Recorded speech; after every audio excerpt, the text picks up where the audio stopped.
We became experts in recording our human experiences and keeping our memories stored outside of us. Transferring the perceptions of who we are and the world around us might have started on a cave wall, but these memories are now suspended on a digital web of clouds. We are constantly inputting vestiges of our experiences into devices and turning machines into our witnesses. Our phones, computers, and the web are gathering and carrying our memories. In fact, this harvesting of our memories became so efficient that we don't even have to do it ourselves. Devices are automatically tracking, collecting, and saving our experiences for us. We've known our memories to come from experiences we actually live, but for the first time in human history, our memories are about to emerge from experiences we've lived virtually. The technologist Kevin Kelly predicts the following: the first technological platform to disrupt a society within the lifespan of a human individual was personal computers. The next disrupting platform now arriving is virtual reality. With VR technology, our own experiences will no longer be the exclusive sources of our memories. Machines will be too. And as virtual reality evolves, memories will no longer be created by us, but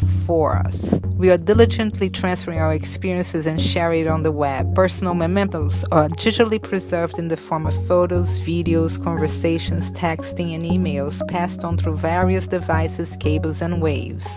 Carr describes it as a scrapbooking of the unbound online variety. When engaged in social media, if we are not arranging our own scraps, we are rummaging through the scraps of others. Kevin Kelly announces a scenario in which the human senses and moods will soon not only be constantly observed but absorbed. We are equipping our devices with senses, eyes, ears, motion, so that we can interact with them. They will not only know we are there, they will know who is there and whether that person is in a good mood. The enchanting effect of VR technology on our psyche stems from an ancient form of communication, storytelling. Shamans were capable of bringing to reality the legends of the tribe using the only tools available at the time: music, fire, costumes, and trance.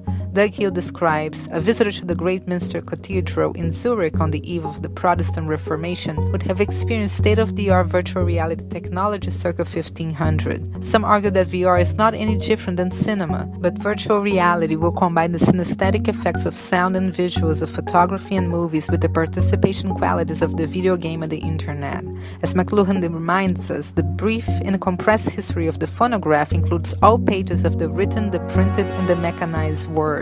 Kevin Kelly prophesizes, VR is getting more realistic faster than movies are. Within a decade, when you look into a state-of-the-art virtual reality display, your eye will be fooled into thinking you are looking through a real world. It will be bright, no flicker, no visible pixels. You'll feel this is absolutely for sure real, except it isn't. We differentiate if we imagine an event or if it actually happened by detecting slight sensorial dullness in imagined scenarios. But if VR technology rapidly becomes an undistinguishable window, door, or portal into constructed realities, how will we differentiate memories created in a virtual environment from actual experiences in our lives? Well, we might not. The most common sensation described by VR users is the sense of immersion, the feeling of being present in a virtual space. The ability for a user to interact with the environment also must be offered to create the sensation. The most basic interactivity in a VR environment is usually navigation, approaching objects and walking to scenes in the virtual space. Your brain is already unsure about the origin of a memory exactly because of the sensation of presence in VR. But that is not the only reason memories of virtual events can be easily regarded by the brain as an actual experience. Memories are especially stronger if emotions are part of an experience. Those are the easiest memories to be recalled by the brain. So the more emotional an experience, the more likely someone is to relive it in their minds. Since VR experiences tend to be potent with emotions, recalling exciting virtual experiences will happen easily. This is how Bartlett describes how new and old memories get interwoven when recalled by VR users. Memory involves combining elements from new material with existing knowledge participants possessed before. The process of recollection involves gathering bits and pieces of memories from different sources of experience and actively reconstructing a memory of what happened. Machines are having unprecedented access to our human reactions, preferences, and patterns. By tracking and data collection, our previous choices can be seen, which makes it easy for probabilistic predictions to be generated. An algorithm is still a rudimentary version of machine learning and the first attempt to simulate human behavior, but it's not far-fetched to predict that a combination of algorithms and virtual reality will create custom experiences and therefore offer customized virtual memories in the near future. As researcher Michael Madari said, "Right now, I'm not aware of virtual environments that change based on data collected about each particular user, but I don't see any reason why such a personalized dynamic virtual environment could not be developed and sold or given to consumers." As McLuhan had warned us, once we have surrendered our senses and nervous system to the private manipulation of those who try to benefit from taking a lease on our eyes and ears and nerves, we don't really have any rights left. And I would argue that we might not have actual memories left either.